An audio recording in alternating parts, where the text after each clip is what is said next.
ఎట్లా ఉంది బ్రదర్? 2,00,000 రుణమాఫీ అయిపోయింది. సంబరాలు చేసుకోవాలని ముఖ్యమంత్రి అంటా ఉన్నాడు. 2,00,000 రుణమాఫీ జరిగిందా? రైతులు ఏమనుకుంటా ఉన్నారు? ఫస్ట్ నమస్కారం అన్న. నా పేరు చంద్రశేఖరు.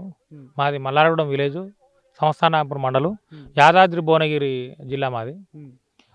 నేను డిగ్రీ చేసిన. డిగ్రీ చేసి కేసీఆర్ చేసే రైతులకు కేసీఆర్ చేసిన సంక్షేమ పథకాల వలన నేను వ్యవసాయం చేసుకుంటూ వచ్చి నా భూమి అది వరకు కౌలుకి ఇచ్చేది. హ్మ్. నేను వ్యవసాయం చేసుకుంటున్నా. హ్మ్. ఇప్పుడు అది వరకు కేసీఆర్ రైతు బంధు ఎప్పుడైతే పెట్టుబడి టైంకి ఇచ్చేది హ్మ్. కరెక్టు. రైతులకు విత్తనాలకు కానీ ఎరువులకు కానీ వచ్చేది. హ్మ్. ఇప్పుడు ఈయన వచ్చినాక రైతు బంధు ఖతం అయిపోయింది. హ్మ్. రైతు బంధుకు రామ్ పెట్టేసిండు. హ్మ్. రుణమాఫీకి జై భీమ్ అన్నాడు. హ్మ్. ఇది ఎట్లా అయిందో మరి. రుణమాఫీ అయితే ఈరోజు నాకు 3,00,000 ఉంది. హ్మ్. ఏది నాకంటే ఒక మండలంలో ఒక 3 ఎకరాలు ఉంది, ఒక మండలంలో 3 ఎకరాలు ఉంది. హ్మ్. 2 పాస్బుక్లు ఉన్నాయి. హ్మ్. నేను 2 దగ్గర తెచ్చుకున్నా.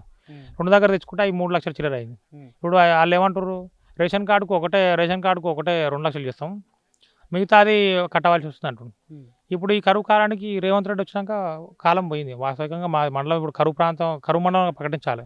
ఎందుకంటే అత్యల్ప వర్షపాతం, హ్మ్. చాలా దారుణమైన పరిస్థితి నారాయణపురం. ఇప్పుడు మీరు నోట్ చేసుకోండి. మీ టీవీ ఏందో నాకు తెలియదు. హ్మ్. మీ టీవీ నుంచి మీరు నోట్ చేయవలసుకుని ఏంటంటే సంస్థానాపురం మండలాన్ని కరువు మండలంగా ప్రకటించాలి. అది ఫస్ట్ నా డిమాండ్. హ్మ్. తర్వాత రుణమాఫీ వచ్చేసరికి ఏమైందంటే హ్మ్. నాకు 3,00,000 చిల్లర ఉంది 2 కలిపి. హ్మ్. ఆయన ఆయన ఏమంటాడు ఇప్పుడు, ఏఈఓ దగ్గర పోతే ఏమంటాడు, నువ్వు ఆ పైన 1,00,000 చిల్లర కట్టు, నీకు 2,00,000 రుణమాఫీ చేస్తా అంటుండు. హ్మ్. ఆల్రెడీ కాలం పోయింది. హ్మ్. కాలం పోయింది. రైతులు ఇప్పుడు అరికోస పడుతున్నారు. హ్మ్. ఈ కరువు కాలానికి డబ్బులు రైతుల దగ్గర వాళ్ళ దగ్గర ఉండయి ప్రస్తుతం. హ్మ్. వాళ్ళ దగ్గర ఉండయి. హ్మ్. వాళ్ళ దగ్గర ఉండయి. హ్మ్. ఇప్పుడు 6 నెలలకు ఒకసారి రైతుకు పంట వస్తుంది. అప్పుడే డబ్బులు ఉంటాయి. హ్మ్. నువ్వు రైతు రుణమాఫీ పెడితివి, హ్మ్. ఇప్పుడు ఈ ₹1,00,000 ఎడికెళ్ళి కడతారు? హ్మ్. నాలాంటి వాళ్ళు చాలా మంది ఉర్రు, హ్మ్. వేల సంఖ్యలో ఉర్రు. హ్మ్. అలాంటి పరిస్థితి. హ్మ్. అది కేసీఆర్ చేసినప్పుడు నాకు ₹1,00,000 రుణమాఫీ వచ్చింది. అప్పుడు ₹1,00,000 అప్పుడు వచ్చింది. హ్మ్. అప్పుడు టంచన పడ్డాయి. హ్మ్. అప్పుడు నాకు కూడా అప్పుడు దగ్గర దగ్గర 2,50,000 ఉంది. హ్మ్. 2,50,000 ఉంటే ఆయన ₹1,00,000 వేసిండు. నేను రెన్యువల్ చేసుకున్నా. హ్మ్. ఆ ₹1,00,000 నాకు ఇచ్చేసిండ్రు బ్యాంకోళ్ళు. హ్మ్. ఇప్పుడు ఈయన ఏమంటుండు, 2,00,000 కట్టమంటుండు. హ్మ్. 2,00,000 ఇప్పుడు ఆ 2,00,000 మీద ఉన్నది కట్టమంటుండు. హ్మ్. ఇప్పుడు ఏడికెళ్ళి కడతారు? హ్మ్. ఇంకోటి రుణమాఫీ కూడా వాట్సాప్‌లో ఏదో లిస్ట్ వస్తుంది. అంతా పోతురు జనం, గాయ గాయ అవుతురు. అందరికి రుణమాఫీ కాలేదు. హ్మ్. నువ్వు చెయ్యి. ఒకటి, నువ్వు అధికారంలో, తెలంగాణ ప్రజలు నీకు అధికారం ఇచ్చిర్రు. అధికారం నిలబెట్టుకో. రైతులకు సేవ చెయ్యి.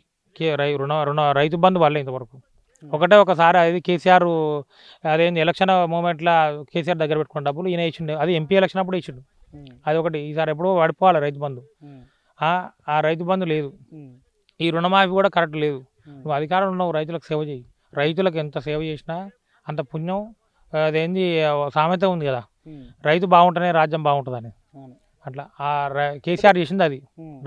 రైతుని రాజు చేద్దామనే ఆలోచనతోనే చేసిండు. హ్మ్. ప్రాజెక్టులు కానీ, ఇప్పుడు నాలాంటి వాడు, నేనే సపోజ్ ఎగ్జాంపుల్ తీసుకుంటే, నేను డిగ్రీ చేసిన, హ్మ్. నేను అటు వెళ్ళిపోవచ్చు. నాకు హైదరాబాద్లో సర్టిఫికేట్లు సర్టిఫికేట్లు కూడా నాకు 30,000 ఇస్తారు. జీతం ఇస్తారు. 30,000 సాలరీతో నేను జాబ్ చేసుకోగలుగుతా. హ్మ్. నాకు ఉన్న సొంత భూమిని నేను వ్యవసాయం చేసుకుందామని ఊర్లోకి వచ్చిన. అలాంటి వాళ్ళు, నాలాంటి వాళ్ళు ఉర్రు. ఇంకా కొన్ని అసలు యాక్చువల్‌గా అసలు రేవంత్ రెడ్డి ఏం చేస్తుందో కూడా ఏం అర్థమైతలేదు. ఇప్పుడు ఎట్లుంది పరిస్థితి? అంటే ఆనాడు కేసీఆర్ పాలనలో యువకులు మొత్తము వ్యవసాయం చేయాలని వచ్చారు. మరి ఇప్పుడు రేవంత్ రెడ్డి పాలన ఎట్లా? వ్యవసాయం బంద్ చేసుకోవాల్సిందే. ఎందుకంటే ఇప్పుడు కేసీఆర్ ప్రభుత్వంలో రైతును రాజుగా చేయాలని రైతు బందే కానీ, కొన్ని అదేంది ఒక ప్రాజెక్టులు కూడా మంచి, కాళేశ్వరం అనే మంచి ప్రాజెక్ట్ అది. హ్మ్. ఒక ఏషియాలో నెంబర్ 1 లిఫ్ట్ ఇరిగేషన్ అది. ఏదో కొన్ని ఇప్పుడు ఎంత పెద్ద పని చేసినా కొన్ని ఏదో ఉంటాయి. కొన్ని సరే ఇప్పుడు 100% అయితే ఉండదు. కొన్ని ఏదో సరే అందులో ఏదో ఒక పిల్లర్ ఏదో కుంగిపోయింది అంటారు. పిల్లర్ అంటే అంత ఫాస్ట్‌గా చేసింది కాబట్టి కింద అది ఎప్పుడో 100 ఏళ్ల క్రితం నుంచి అది బాగుంది. ఒక పిల్లర్ కుంగిపోయిందంట. ఆడ కుంగిపోయిందని అంటారు. దానికి వీళ్ళు కాళేశ్వరం మునిగిపోయింది, కొట్టుకుపోయింది అంటారు. అదే కాళేశ్వరం వీళ్ళు చేయాలంటే ఒక 100 ఏళ్ళు కూడా పట్టదు. 100 ఏళ్ళు కూడా చాలదు వీళ్ళకు, కాంగ్రెస్ వాళ్ళకు. కేసీఆర్ దాన్ని 3 ఏళ్లలో కట్టిండు. 3, 4 ఏళ్లలో ఒక 5 ఇయర్స్ స్పాన్‌లో కట్టేసిండు కాళేశ్వరం లాంటి ప్రాజెక్ట్ మామూలు ప్రాజెక్ట్ కాదు అది. అది అసలు యాక్చువల్‌గా ఏంటంటే కాళేశ్వరం లాంటి అసలు ఏంటంటే ఆయన స్వప్నం అది. కాళేశ్వరం లాంటి దాన్ని వేసి ఎక్కడ నీళ్ళు పోవో ఒక గడ్డకు నీళ్ళు కాడ లిఫ్ట్ పెట్టి అక్కడ ఒక రిజర్వాయర్ నిర్మించి ఆ లిఫ్ట్ అందులో పోస్తే కింద ఉన్న ఆయకట్టు రైతులు అట్లా ఇచ్చిపెట్టేది. గ్రౌండ్ వాటర్ కూడా పెరిగింది కాళేశ్వరం వల్ల. డ్రింకింగ్ వాటర్ కానీ ఇలా మల్లన్న సాగర్ నుంచి సపోజ్ ఎగ్జాంపుల్ తీసుకుంటే, మల్లన్న సాగర్ నుంచి తాగునీటి గురించి అని మల్లన్న సాగర్ నుంచి ఒక టెండర్ పెట్టిర్రు వాటర్ తీసుకోవాలని. అది కేసీఆర్ దూరపు ఆలోచన. ఒక 3, 4 జిల్లాలకు యూజ్ అవుతుందని మల్లన్న సాగర్ని ఆ కాళేశ్వరం కింద పెట్టిండు. దాన్ని ఇప్పుడు ఈ డ్రింకింగ్ వాటర్ గురించి అని తీసుకుంటారు. అలాంటి దూరపు ఆలోచన. ఇలా మిషన్ భగీరథ అయింది, మిషన్ భగీరథ ఏంది ఇప్పుడు ఎక్కడ సాగరు, ఎక్కడ మర్రేగూడెం, ఇక్కడ మేము ట్యాప్ తిప్పుకుంటే వాటర్ వస్తుంది. అంత మంచిగా చేసాం. రేవంత్ రెడ్డి ఎట్లా ఉంది అంటున్నారు మీ యువ రైతులు? ఇప్పుడు రేవంత్ రెడ్డిని చెప్పాలంటే, రేవంత్ రెడ్డి ఎంతసేపు ఆయన కుర్చీ కాపాడుకునే ప్రయత్నమే, ఎంతసేపు ఆయన కుర్చీ కాపాడుకునే ప్రయత్నమే తప్పించి వేరే ఏం లేదు. కేసీఆర్ ఉన్నప్పుడు ఏంటంటే ఆయన ఒక మాట చెప్తే అందరు విన్నారు, ఒక ఒక టైం వెళ్ళిపోయింది. ఇప్పుడు కేసీఆర్ రేవంత్ రెడ్డి ఎంతసేపు ఉన్న కుర్చీ ఇక్కడ ఈయన అక్కడ ఆయన ఇంతమంది ఎవరు కాలే రాజ్యం. కాంగ్రెస్ అంటేనే కొంచెం స్వేచ్ఛ ఎక్కువ ఉంటుంది. మరి ఏంటి సంబరాలు చేసుకోవాలంటున్నావు, రుణమాఫీ కాలేదంటున్నావు, మరి ఏం ఇప్పుడు నేను ఒకటే స్ట్రైట్గా చెప్పేది ఏంటంటే, అన్న ఇప్పుడు నీకు తెలంగాణ ప్రజలు నీకు అధికారం ఇచ్చారు, దాన్ని నువ్వు రుణమాఫీ చేసినా అంటారు, కరెక్ట్ చెయ్యి, ఏదున్నా ప్రాంప్ట్గా చెయ్యి. ఇప్పుడు రైతులు ఆగమాగం అవుతారు, నీకు రుణమాఫీ రాలేదని జనం ఆడ గగ్గోలు పెడుతారు బ్యాంకులలో. ముసలు పోయి పాపం ఆడ కింద పడ ఏదైనా జరిగింది, ప్రమాదం జరిగినా కూడా ఏముంటుంది, ఆ లైన్ అడగోలు లైన్ ఆ బ్యాంకుల పంటి నువ్వు చేస్తే కరెక్ట్ చెయ్యి, చేయకపోతే సప్పండుకో. రైతు బంద్ అయ్యి, రైతు బంధు ఇప్పుడు రైతు బంధు ఇంతవరకు వేయాలి, రైతు బంద్ ఆ పైసలన్నా ఈ కరువు మా మండలం కరువు ఉంది, ఆ రైతులకు యూజ్ అవుతుంది. ఘోరమైన పరిస్థితి. ఆ ముసలోడు ఇప్పుడు నాలాంటి నేను బ్యాంకు పోగలుగుతా, నాకు రుణమాఫీ కాలేదా నేను చెక్ చేసుకుంటా, అయితేనే ఒకటి ఉంటుంది, అది ఒకటి నేను అధికారుల దగ్గర పోగలుగుతా, ఏదో చేయగలుగుతా, నాకు ఎందుకు కాలేదని కూడా నేను ఎంక్వైరీ చేయగలుగుతా. ఇప్పుడు ముసలోళ్ళు వాళ్ళు ఎక్కడ పోగలుగుతారు రైతులు? వాళ్ళకు పాపం 2వ శతకాలంలో కూడా ఇప్పుడు రైతుగా చెప్పన్నా 2 లక్షల రుణమాఫీ జరిగిందా జరగలేదా? నాకు జరగలేదన్న, నాకు 100% నాకు రాలేదు. నేను చెప్తున్నా కదా, ఇప్పుడు నాకు 3 చిల్లర ఉంది, 3 లక్షల చిల్లర ఉంటే ఆయన ఏమంటుండంటే ఆ లక్ష అదనంగా ఉన్నది ఏవో దగ్గర పోతే అదనంగా ఉన్నది కట్టు 2 లక్షలు చేస్తాం అంటారు. ఇప్పుడు ఈ పరిస్థితి బాగాలేదు. ఈ రైతు ఇప్పుడు ఈ కరువు వచ్చేసింది, ఈ పడ వరకు చేనులు ఇంత ఉండాలి చేనులు ఇంత ఉన్నాయి, కరువు వచ్చేసి అత్యల్ప వర్షపాతం.